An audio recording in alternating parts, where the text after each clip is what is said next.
আসসালামু আলাইকুম। Kushtia kitchen and current কেয়ারে সবাইকে স্বাগতম। দেশ এবং দেশের বাইরে যারা আমার ভিডিও দেখছেন সবাইকে জানাই অনেক অনেক অভিনন্দন এবং তাদের জন্য সবার জন্য আমি দোয়া করি যাতে সবাই ভালো থাকেন এবং সুস্থ থাকেন। আমি আজকে একটু রেসিপি নিয়ে এসেছি, আর এটা হচ্ছে দেখতে পাচ্ছেন মাছ রান্না, আর এটা হচ্ছে মাছের কালিয়া রান্না। আমার ভিডিওটি ভালো লাগলে লাইক, কমেন্টস এবং শেয়ার করবেন, আর আমার চ্যানেলটিকে সাবস্ক্রাইব করে দেবেন। আমি এখানে একটা দেখতে পাচ্ছেন বিশাল বড় একটা মৃগেল মাছ নিয়েছি। এই মাছটি আসলে এখনও অনেক তাজা আর কি, নড়ছে। মাছটা আমি কুটে নেব।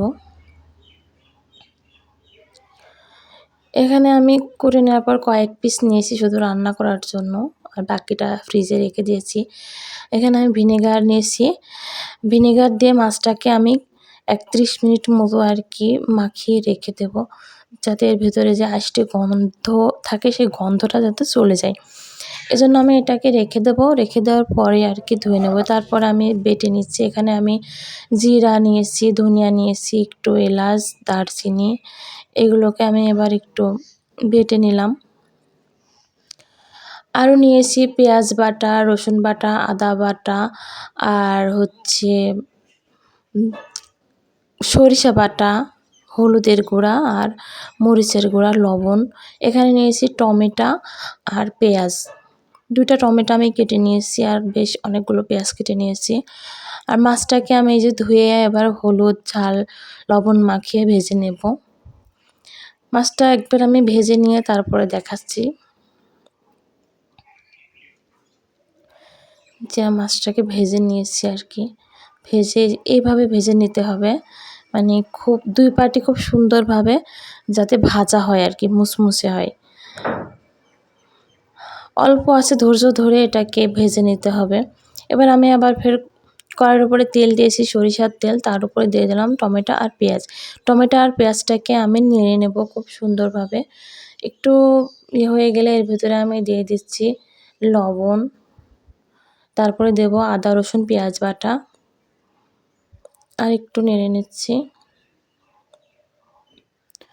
এবার বাটা মশলাগুলো আমি দিয়ে দিচ্ছি। হলুদের গুঁড়া, মরিচের গুঁড়া, জিরা বাটা, ধনিয়া বাটা আর সরিষা বাটা। সব মশলা আমার দেওয়া শেষ। এবার আমি এটাকে কষিয়ে নেওয়ার পরে যেমন হয়েছে, এবার একটু হালকা পানি দেবো। এর আগে কিন্তু আমি পানি অ্যাড করিনি। এবার পানি দিলাম। পানিটা দিয়ে এবার আমি কিছুক্ষণ এটাকে কষিয়ে নেব। কষিয়ে নেওয়ার পরে এমন হয়ে গেছে আর কি। এবার এর ভিতরে আমি দিয়ে দিচ্ছি আরও পানি।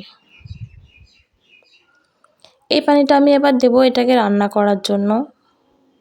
এই যে এর থেকে বেশি পানি আরেকটু দেবো আর কি, এর থেকে বেশি আর কি হবে না। মাছটা একেবারে সুন্দর আর কি অল্প ইয়েতে রান্না করতে হবে আর কি, অল্প পানিতে, শুধু মশলার ভিতর দিয়ে।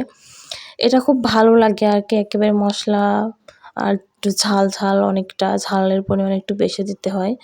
এই যে কিছুক্ষণ রান্না করার পরে আমার মাছটা এমন হয়ে গেছে। এভাবে আপনারা সহজভাবে সুন্দরভাবে মাছের কালিয়া তৈরি করে নিতে পারেন। আমার ভিডিওটি ভালো লাগলে লাইক, কমেন্টস এবং শেয়ার করবেন। আবারও বলছি, আমার চ্যানেলটিকে সাবস্ক্রাইব করে দেবেন। পাশের থাকা বেল আইকনের উপর ক্লিক করবেন, তাহলে আমার নতুন নতুন ভিডিও আপনাদের কাছে সবার আগে পৌঁছে যাবে। একটু সহযোগিতা এবং একটু সহানুভূতিতা থাকলে পরে আর কি আমরা এগিয়ে যেতে পারি। আমার সঙ্গে থাকুন এবং আমাকে সাহায্য করুন, সহযোগিতা করুন, যাতে আমি সামনে এগোতে পারি আর কি নিজের প্রচেষ্টায়।